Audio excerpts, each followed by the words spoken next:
Daang-daang mga manlalarong kapos sa pera ang tumanggap ng isang kakaibang imbitasyon upang makipagkumpitensya sa mga larong pambata.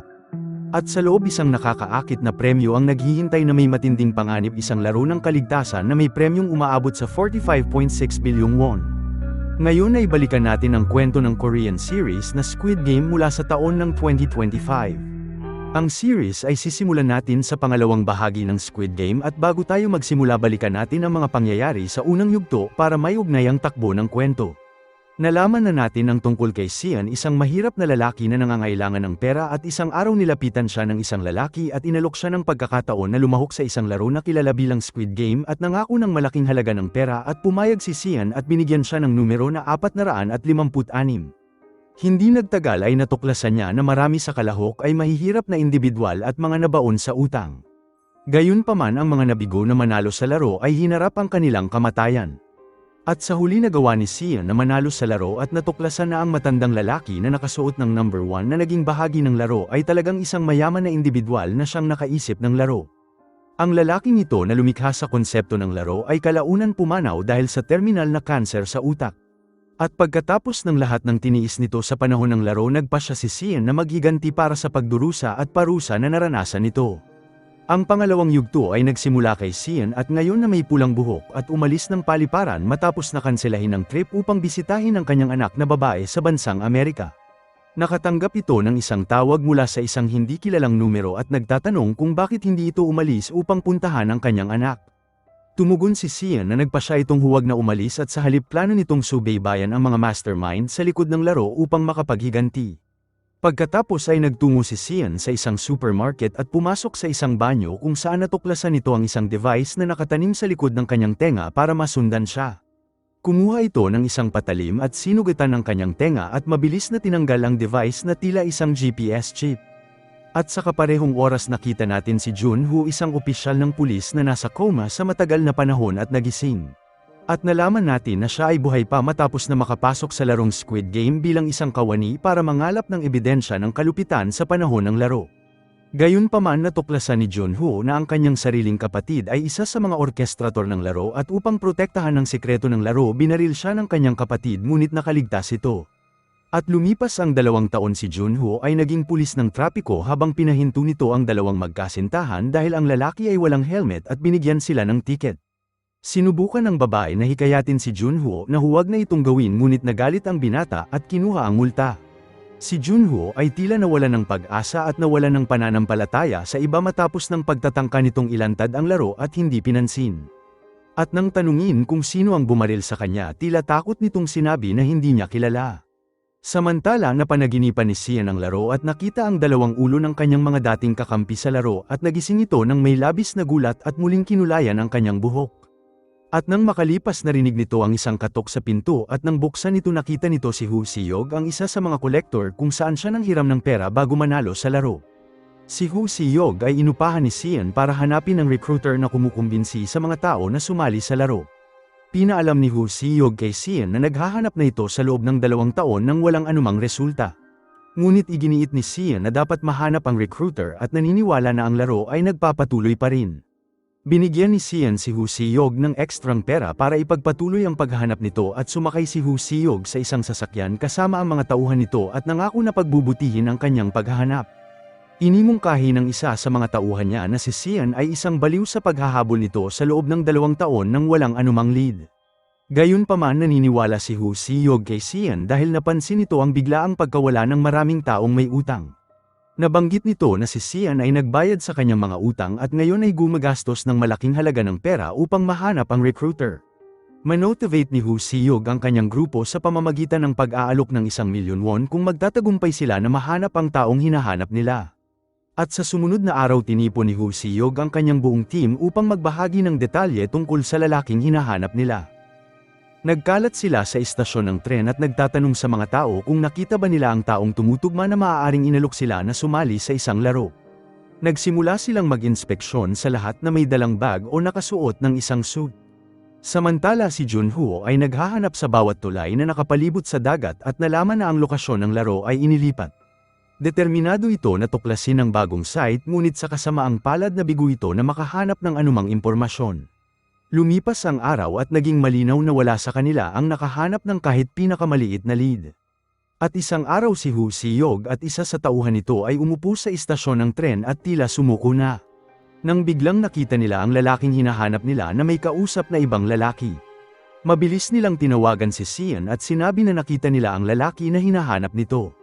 At si Sian na nagulat ay kinuha ang kanyang baril at nagmadali sa lugar.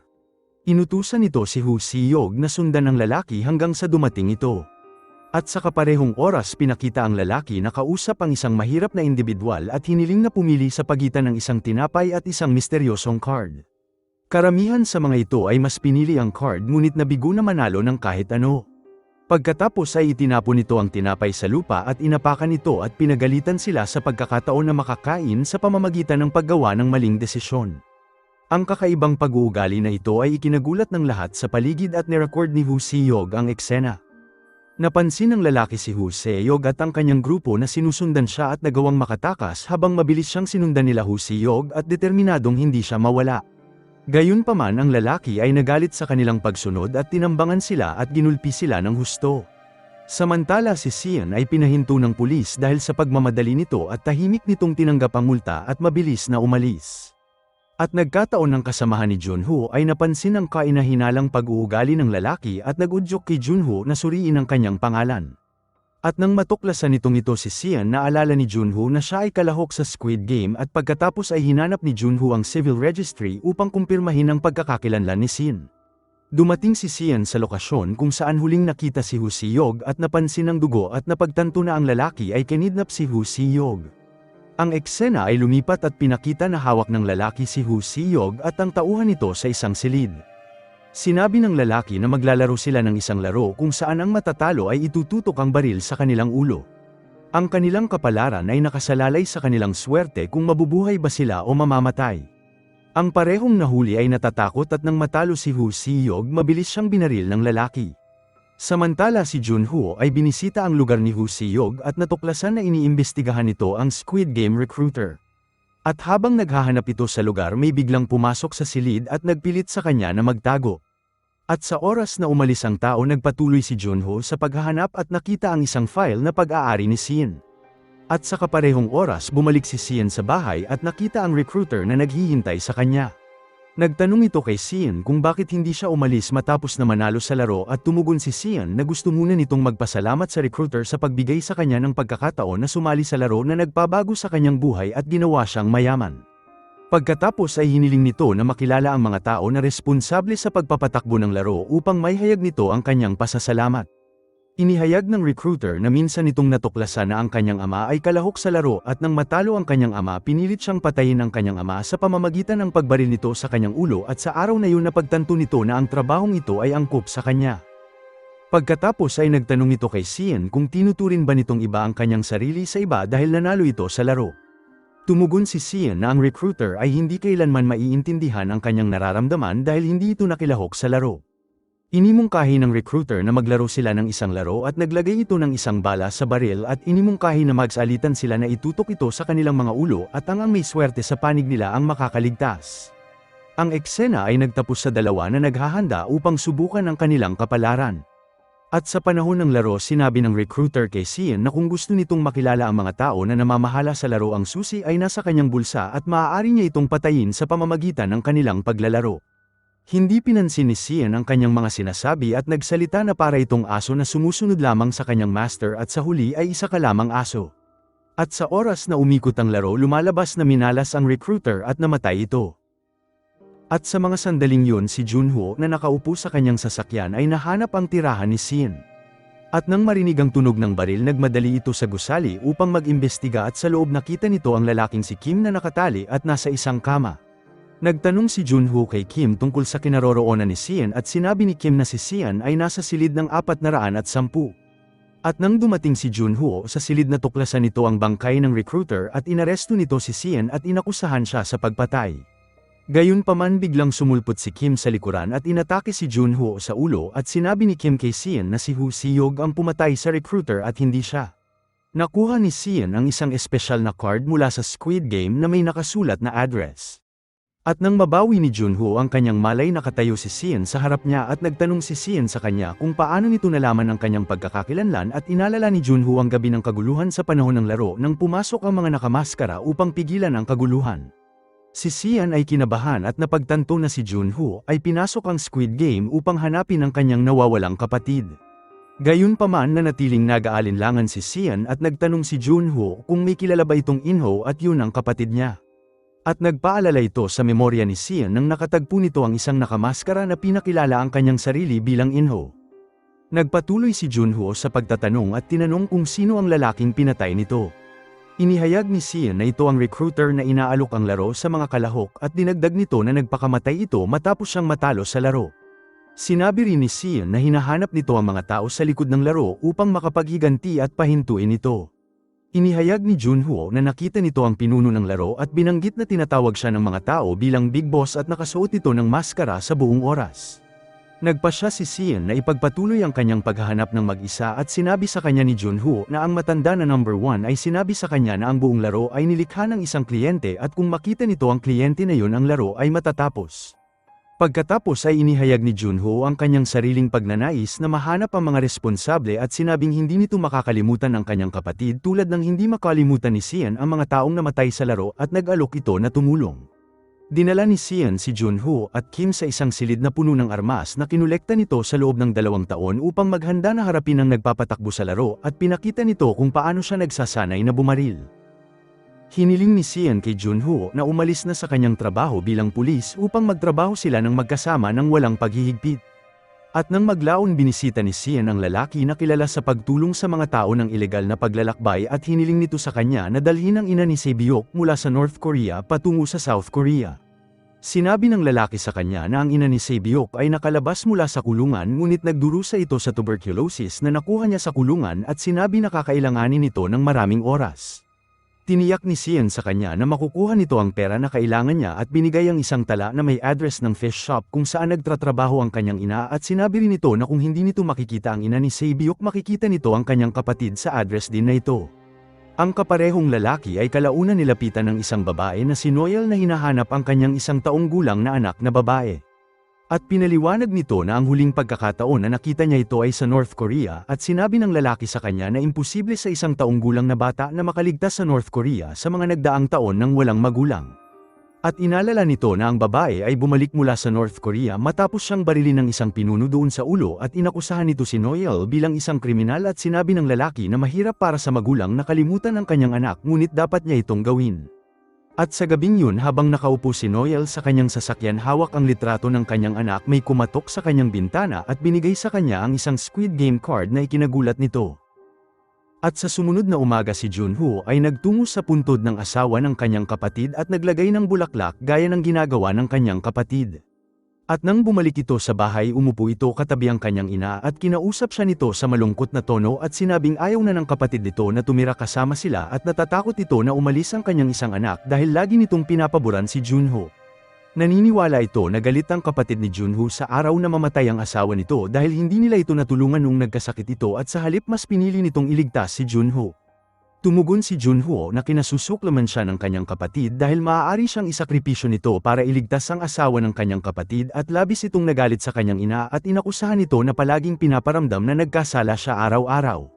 Samantala, umalis si Noel sa kanyang trabaho kung saan nagtratrabaho ito sa isang play center. At habang papaalis, napansin nito ang isang ambulansya na isinakay ang isang batang babae na si Nayon, habang ang ama nito ay umiiyak at nag-aalala sa kanyang anak. Nagpasya si Noel na sundan sila sa ospital kung saan narinig nito ang paliwanag ng doktor sa ama ng bata na ang bata ay may kanser sa dugo. Nabanggit ng doktor na ang kanilang insurance ay hindi masasagot ang lahat ng gastusin, habang palihim na pumasok si Noel sa silid at marahang hinawakan ang kamay ng bata. Iniwan nito ang kanyang cap sa tabi ng batang babae at pagkatapos ay tinawagan ang numero sa Squid Game card. Nang sinagot ang tawag, sinabi nito na nais niyang lumahok sa laro at binigay nito ang kanyang pangalan at petsa ng kapanganakan at binigay ng tao sa kabilang linya kung saan sila magkikita. At sa ibang lugar, si Sian ay nagdala ng isang dentista upang bunutin ang isa sa kanyang ngipin kapalit ng isang GPS tracker para mahanap ang isang tao. Inabot nito ang kabayaran kay Kim at inutusan nito na manatiling tahimik, at nang maglaon si Sian at Junho ay nakipagkita sa ilang lalaki na dinala ni Kim para tumulong sa kanilang plano. Inihayag ni Kim na ang mga lalaking ito ay dating miyembro ng Korean Special Forces at pinaliwanag ni Sian ang plano sa pinuno ng grupo. Pagkatapos ay nagtungo si Sian sa address ng Squid Game card at nagulat si Kim nang makita nito na ang lahat doon ay nakamaskara. At si Junho na napansing Halloween ay naghintay sa sasakyan at sinusubaybayan sila gamit ang GPS. At sa loob ng venue na nagaganap ang isang party si Kim ay nakipag-away sa isa mga staff ng Squid Game at ginamitan ng isang electric shock. Samantala sinundan ni Sian ang isa sa mga staff at napansin ang isang puting sasakyan at sinundan niya ito. At si Junho na napagtanto kung ano ang nangyayari ay sinubukan na balon si Sian at Kim ngunit pinigilan siya ng mga guard na makapasok. Inilabas ni Junho ang kanyang baril at nagbanta sa isa sa mga guard na pinayagan siyang makapasok. Samantala sa loob ng sasakyan nakita ni Sian ang isang loudspeaker at nagsalita ang pinuno sa kanya at sinabing hindi ito tungkol sa anak niyang babae at ito ay tungkol sa pagpili. Galit na hiniling ni Sian na itigil na ang laro ngunit mahina kong sinabi ng pinuno na ang lahat ng pumapasok sa laro ay kusang loob at walang pinilit na makilahok. Tinanggihan ni Sian ang paliwanag na ito at inakusahan sila sa pagsasamantala sa desperasyon ng mga tao at pagmamanipula sa kanilang emosyon upang sumali sa laro. Kinuha nito ang kanyang baril at nagbabalak na barilin ng driver ngunit binalaan siya ng pinuno na ang iniisip niya ay hindi gagana. At sa mga sandaling yun isang sniper ang bumaril sa sasakyan ni Kim at pinigilan na masundan nito ang puting kotse. At dahil napagtanto ang bigat ng sitwasyon nagpasya si Sian na muling sumali sa laro. Nagulat ang pinuno ngunit sinabi ni Sian na baka natatakot itong mabigo katulad ni number 1. Tumugon ang pinuno na dahil nais nitong sumali ay pagbibigyan nila ulit ito. At isang pampakalmang gas ang pinakawalan sa sasakyan at pinatulog si Sian habang ang pinuno na nakaupo sa harapan ng sasakyan ay sinalubong si Sian bilang player 456 na babalik sa laro. At sa kaparehong oras nakita si Noel na sinuot ang Squid Game uniform at naghahanda rin na sumali sa laro. At sa sumunod na araw nagising si Sian at nakita ang kanyang sarili sa loob ng Squid Game facility na nakahiga sa isang kama at suot ang uniform ng laro. Napansin nito ang iba pang player na nagising sa paligid niya at nakasuot ng kaparehong damit. At sa mga sandaling yon ang game staff na nakasuot ng pulang uniform ay pumasok at binanggit na makikilahok sila sa 6 na magkaibang laro sa loob ng 6 na araw. At kung sino ang mananalo sa lahat ng 6 na laro ay makakatanggap ng malaking halaga ng pera. Ang mga manlalaro ay nagsimulang magtanong sa mga staff at nagtatanong kung bakit sila parang tinatago at bakit nakatago ang kanilang mga mukha. Ang isa sa mga staff ay tumugon at pinaliwanag na isa itong patakaran upang matiyak na ang laro ay mananatiling ligtas at hindi kilala. At sa panahon na ito ang player number 333 ay nagsalita at sinabi na naroon lamang siya para sa pera dahil gusto nitong mabawi ang pagkalugi niya sa cryptocurrency. Sinabi rin nito na ayaw na niyang mawalan pa ng pera at isa pang staff ang nagsalita upang ipakita ang pagkakakilanlan niya at pinangalanan siyang Mion, isang 3 taon gulang na YouTuber. Madalas na hikayatin ni Mion ang kanyang mga manunood na mamuhunan sa cryptocurrency na humantong sa kolektibong pagkawala ng 15 milyong won. Ang kanyang YouTube channel ay kalaunan isinara dahil sa mga akusasyon ng panloloko at paglabag sa batas ng pamumuhunan at komunikasyon at mula noon siya ay naglaho at iniwan ng napakalaking utang. Pagkatapos ang mga staff ay binaling ang kanilang atensyon sa player number 196 at ibinunyag na ang kanyang pangalan ay mina at mayroon nitong utang na 45 milyong won. At habang naririnig ng mga manlalaro ang detalye na ito nagkaroon ng malaking tensyon at sila ay nagulat nang malaman nilang may isang tao na may utang na humigit kumulang 10 bilyon won ay kabilang sa kanila. Sinabi ng mga staff na ang premyo sa laro ay 45 bilyon won at binanggit na bawat laro ay nangangailangan ng boto upang magpasya kung magpapatuloy o ihinto ito. Si Sian ay nagulat na malaman na maaaring umalis ang manlalaro sa lahat ng oras at kunin ang pera na nakuha nila sa mga naunang round. At sa kabila nito ang lahat ng player ay pumirma sa kasunduan upang magpatuloy na makilahok sa laro at sa lalong madaling panahon ng player number 230 na si Thanos ay inatake si Mion at sinisisi ito sa mga nawala sa kanya sa cryptocurrency. Itinuring ni Thanos si Mion bilang isang manloloko at pinanagot siya sa pagkawala ng pera nito. At lumalabas na si Thanos ay isang sikat na rapper at sa panahon ng kaguluhan na ito ang isa sa kanyang mga fans ay kumuha ng litrato kasama siya ngunit pinigilan ito ng isang staff at binanggit ang mga rules. Samantala si Sian ay nagulat nang makita ang isa sa kanyang kaibigan na si Gangbei na nakilahok rin sa laro. Si Gangbei ay tila nagulat rin nang makita si Sian na buhay pa at inaakalang patay na ito matapos mawala sa loob ng 3 taon. Sinabi ni Gangbei kay Sian na nabalitaan nito ang pagkamatay ng kanyang ina at ibinahagi na hiniwalayan nito ang kanyang asawa.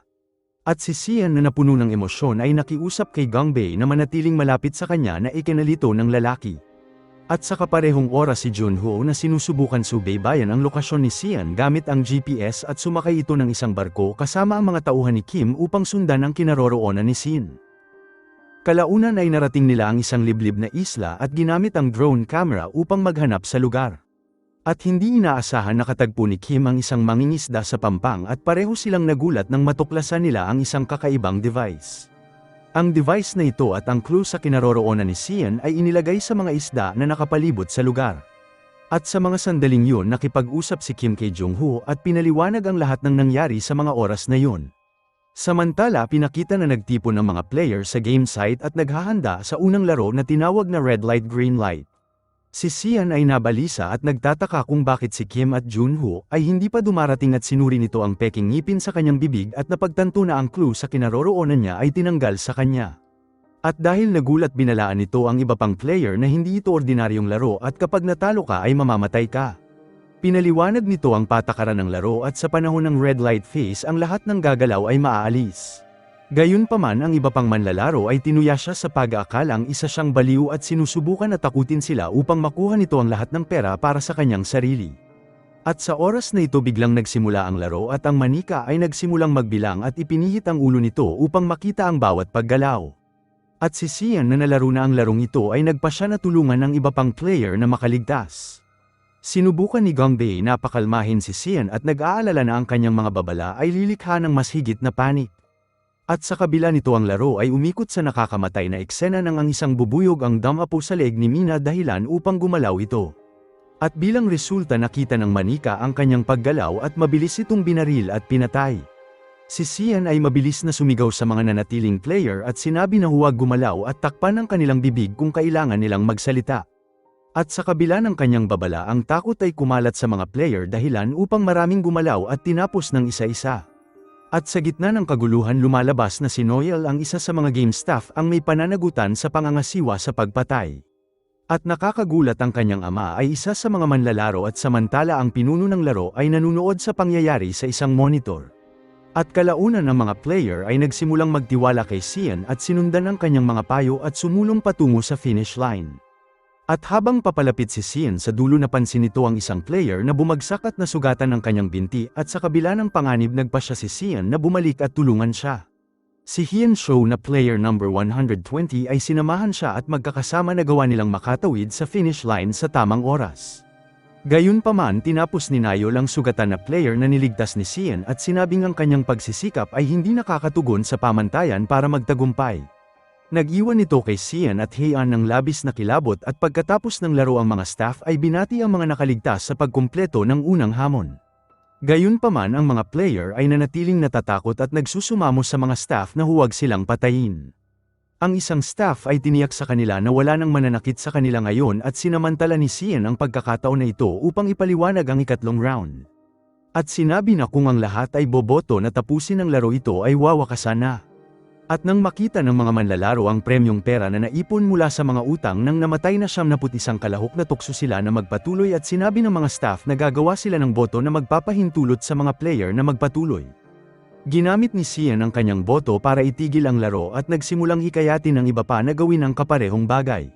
Gayunpaman napansin nito sa karamihan ay bumoto na magpatuloy at dahil determinado na ihinto ang kabaliwan marubdod na umapila si Sian sa kanilang katwiran at sinabing pag-isipan ito ng mabuti dahil mamamatay silang lahat.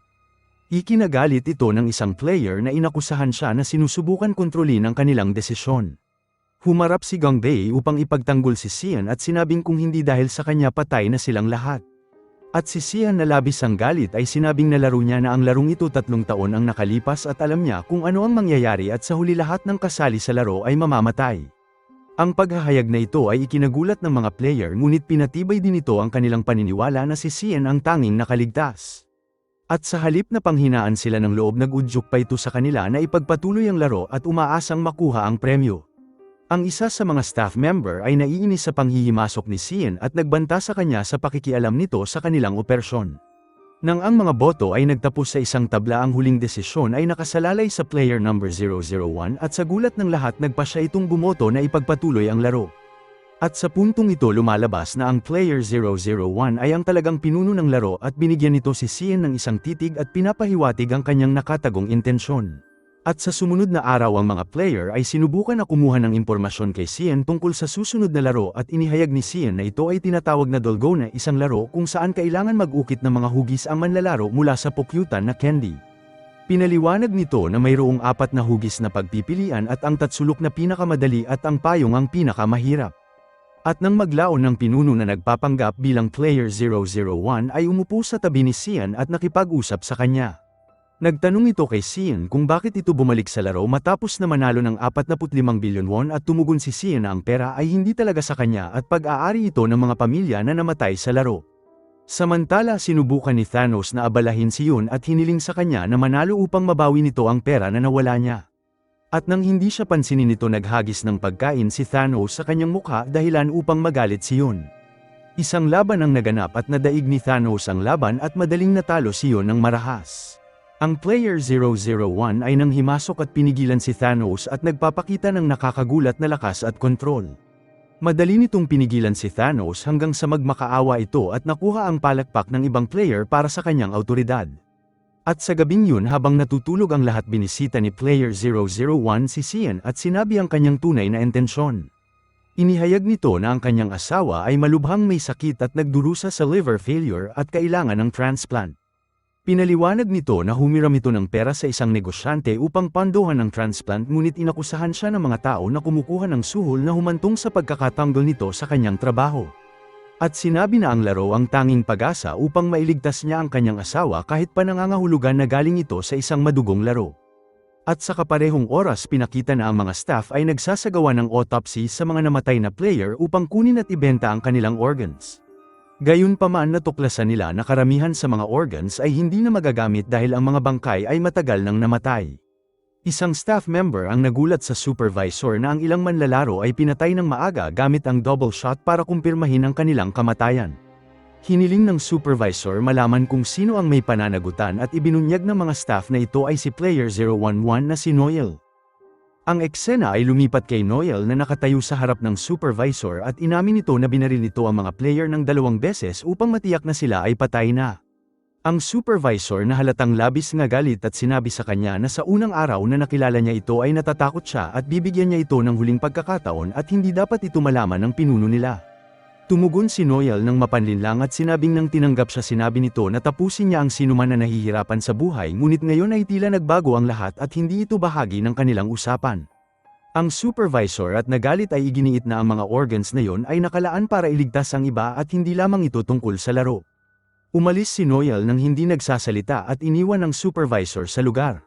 Pagkatapos ay pinakita si Junho na dumating sa istasyon ng pulis at nakikiusap sa kanyang superior na tulungan siya. Ang superior na ito na labis ang bigo dahil sa pagbibitaw ni Junho sa trabaho ay nagpa siya na tulungan siya. Dinala ni Junho ang kanyang superior upang makaharap ang present chief inspector at humiling ng investigasyon sa lokasyon ng Squid Game. Gayunpaman ang chief inspector na tila skeptical at naiinis ay dinismiss si Junho at sinabing hindi sila nag-iimbestiga ng kaso nang walang matibay na ebidensya. At dahil nabigo umalis si Junho ng istasyon ng may galit at pagkatapos ay pinakita si Kim na nakipagpulong sa kapitan na pumayag na tulungan siya at si Junho na hanapin si Cian. At sa panahon na ito nagsimulang ibunyag ni Kim ang mga impormasyon tungkol kay Cian at sa laro. At samantala isang player na si Janhee player number 222 ay inihayag na kilala si Miyun at ikinagulat ito ng binata na makita si Janhee sa laro dahil hindi pa niya ito nakikita. At lumalabas na si Janhee ay buntis kay Miyun at hiniling sa kanya na wakasan ang pagbubuntis. Gayunpaman tumanggi si Janhee at nagpa siya na ituloy ang sanggol at sinabi kung gaano ito kasaya nang ginulpi siya ni Thanos. Ang ikalawang laro ay nagsimula at nagulat si Cian nang malaman nitong isa na itong bagong laro. Ang player ay inutusan na bumuo ng grupo ng 5 katao habang ang hinala at galit ay tumaas kay Cian at inakusahan nila si Cian ng pagsisinungaling tungkol sa ikalawang laro na Dalgona. Ang Player 001 ay pinagtanggol si Cian at sumama sa kanyang team na kinabibilangan din ni Dongbei at Daeho. Ang grupo ay kulang ng isang miyembro habang lumapit si Janhee at hiniling na sumali dahil pagod na ito mula sa kanyang pagbubuntis at ang grupo ay nagdalawang isip ngunit mabilis din siyang tinanggap. Samantala isa pang player na si Yongsig ay nagpupumilit na humanap ng team dahil kasama nito ang kanyang matandang ina. Sinabi sa kanya ng kanyang ina na iwanan na siya at sumali sa anumang grupo na handang isali siya, ngunit tumanggi si Yong-sig. At kalaunan nakahanap sila ng grupo na may bakante at sumali sa kanila at nagsimula ang laro habang pinaliwanag ng staff ang patakaran. Ang grupo ay magkakaugnay at bawat miyembro at dapat na lumahok sa isang minigame. Ang tagumpay ng bawat grupo ay nakasalalay kung paano sila magtutulungan. Ang takot ay kumalat sa mga player nang makita nila ang ibang team na nabigo at madaling pinatay. Ang mga staff ay mahusay na inalis ang mga katawan ng bangkay at inilagay sila sa kabaong, at sa isang punto nakita ni Nayol ang isang nakaligtas at mabilis itong binaril upang tiyakin ang kamatayan nila. Pagkatapos ang grupo ni Yong-sig ang sumunod at nakaisip si Yong-sig ng plano na lumipat pabaliktad na magpapahintulot sa kanila na gumalaw ng mabilis at maiwasan na magaksaya ng oras. At sa kabila ng pagdududa ng ibang player sa kakayahan ng ina ni Yong-sig, nagulat nito ang lahat sa pamamagitan ng pagkumpleto nila sa laro. Ang huling grupo na maglalaro ay kay Sian at nagawa nilang manalo sa laro, ngunit ang player number 001 ay nabigo ng 2 beses ng panahon ng laro at labis ang galit at sinaktan ang kanyang sarili. Pinakalma siya ni Sian at pinilit siya na kalaunan ay nagawa nitong magtagumpay. Gayunpaman, ang grupo ay nabalisa nang makita nila na ang lahat ng player mula sa kabilang team na nabigo ay pinatay. Samantala si Noel ay inatake ng 2 staff sa kanyang silid dahil nagkamali nitong pinatay ang player na ang organ ay dapat kukunin nila. Binalaan siya ng staff member na kung uulitin ito ang ganitong gawain, puputulin nila ang kanyang daliri. Ang isa sa kanila ay hiniwa ang kanyang mukha gamit ang kutsilyo bilang parusa, at si Noel na nagalit ay sinubukan na lumaban at tumakas, ngunit madali siyang nadaig. At nang maglaon, pinaalam ng staff sa mga natitirang player ang tungkol sa perang naipon mula sa 2 laro na may kabuuang 1 milyon. Gayunpaman, ang mga manlalaro kabilang na si Yong-sig ay nagalit dahil ang halaga ay tila maliit at sinaalang-alang na 110 ang namatay sa ikalawang laro. Pinaliwanag ng staff na maaari silang bumoto muli kung ipagpapatuloy ang laro o ititigil na. At sa pagkakataon na ito, ang player 001 ay sinimulan ng boto at nakakagulat na piniling itigil ang laro. Gayunpaman, bumoto si Yong-sig na ipagpatuloy ang laro at ikinabigla ng kanyang ina.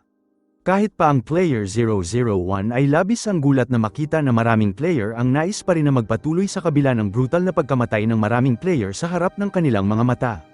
Pagkatapos ay labis itong nadismaya at nagtatanong ng may labis na galit kung bakit nila gustong ituloy ang laro. Ang pagboto ay nagpatuloy at napagpasyahan na ipagpapatuloy ang laro.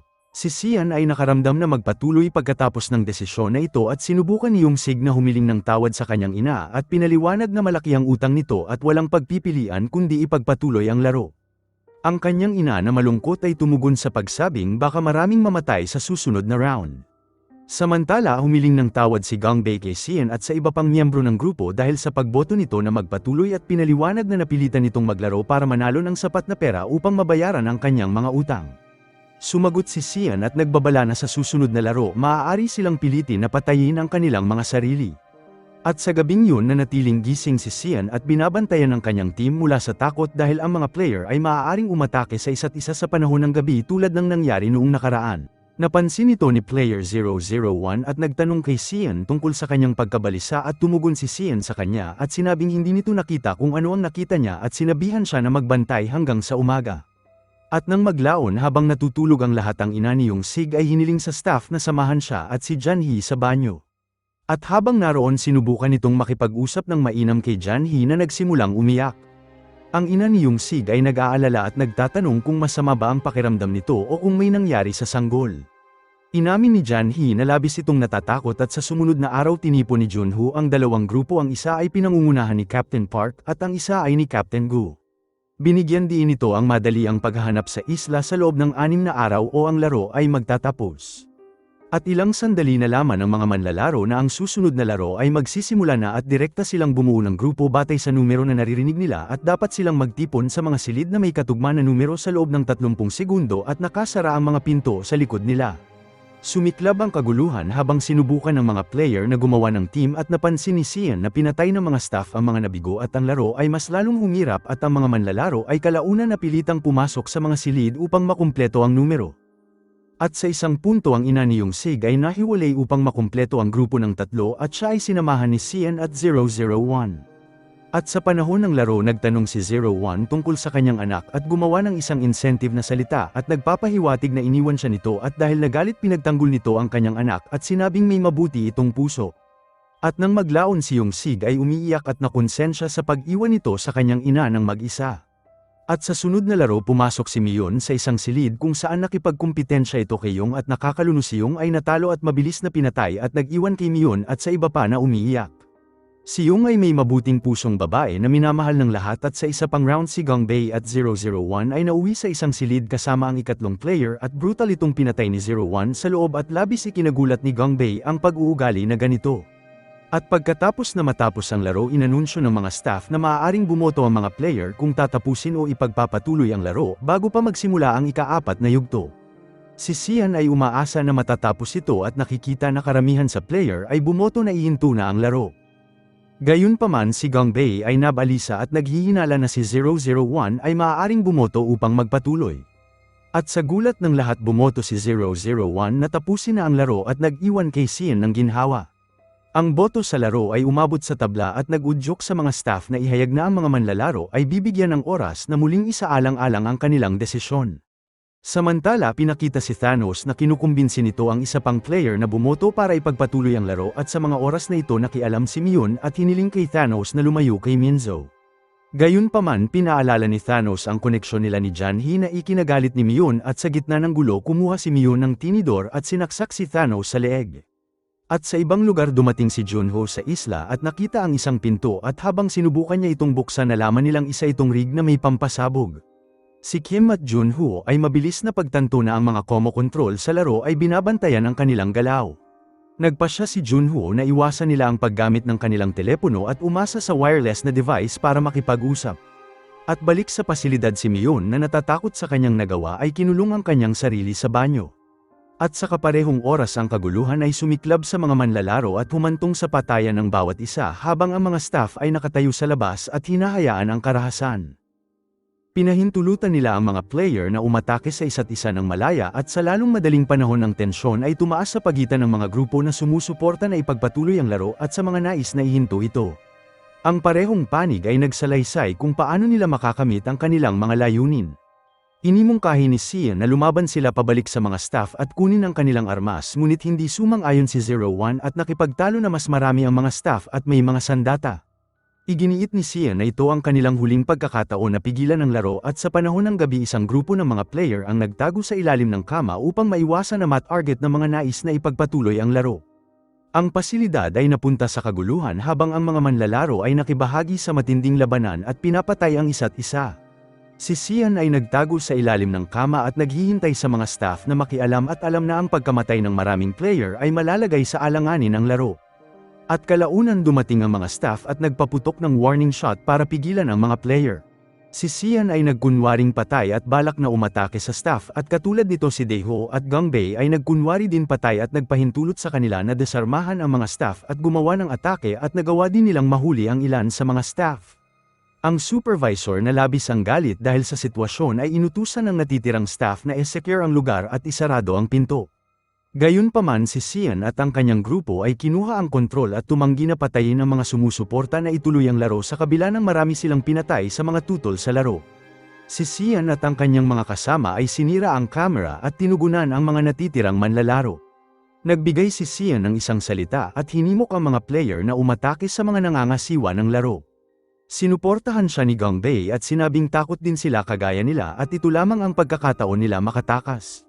At dahil nabigyan ng inspirasyon sa kanilang tapang mas maraming player ang sumali sa kanila at nahuli ang isa sa staff member at tinanggal ang kanyang maskara at pinilit ito na dalhin sila sa control room. At hindi inaasahan ng natitirang bahagi ng staff ay naglunsad ng pag-atake at binalaan ng grupo na huwag lumapit sa control center. At sa kabila ng ambush si Xian at ang kanyang grupo ay nagawang makatakas at ang mga nahuling staff ay nagpatuloy na dalhin sila sa control room at determinadong ilantad ang katotohanan sa likod ng laro. Sinabi ng staff kay Xian na takpan nito ang kanyang mukha gamit ang maskara upang makasulong sila nang hindi napapansin.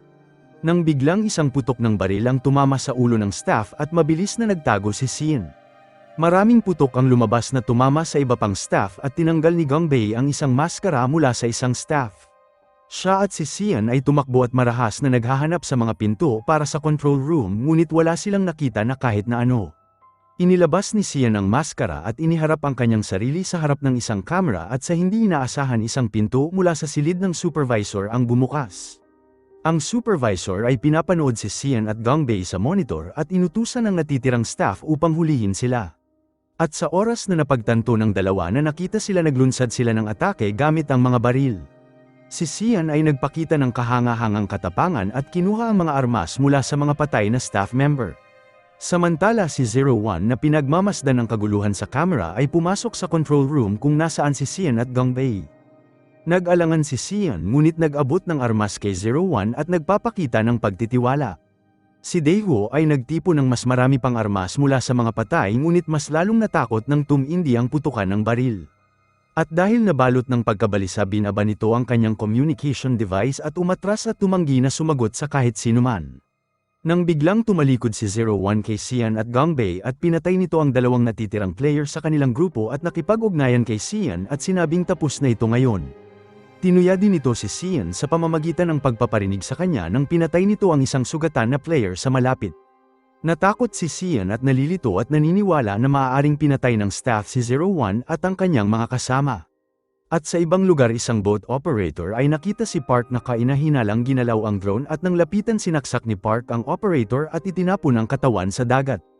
At si Kim na narinig ang kaguluhan ay dumating at nagtanong kung ano ang nangyari at nagsinungaling si Park at sinabing nakarinig din ito ng ingay at kinumbinsi si Kim na tunog lamang ito ng mga alon. Ang eksena ay bumalik sa mga nakaligtas sa laro na ngayon ay nauubos na at malubhang na sugatan. Ang sitwasyon ay lumalala sa punto kung saan naisip ng isa sa kanila na tapusin ang kanyang sarili. Si Sian ay pinakiusapan na sumuko ng mga natitirang manlalaro ngunit bago pa ito magpas siya gumawa ng hakbang ang mga staff at nagsimulang tapusin ang mga player. At dahil wala nang ibang pagpipilian si Sian at Gangbei ay nagpa siya na sumuko at napagtanto na wala silang laban sa maraming puwersa. At habang sumuko na ang supervisor na nakamaskara ay lumitaw at malamig nitong pinatay si Gangbei sa harap mismo ni Sian at sinabing ito ang kapalit ng pagkakamali mo. Si Sian ay bumagsak sa kanyang tuhod na humagulgol at hindi mapigilan ng labis na kalungkutan at kawalan ng pag-asa habang umiiyak sa harap ng kanyang matalik na kaibigan at ang drama ay nagtapos sa malungkot na eksenang ito. Salamat sa panunood. Kung nagustuhan mo ito huwag kakalimutan mag-like at subscribe para sa mga susunod pa nating series recap.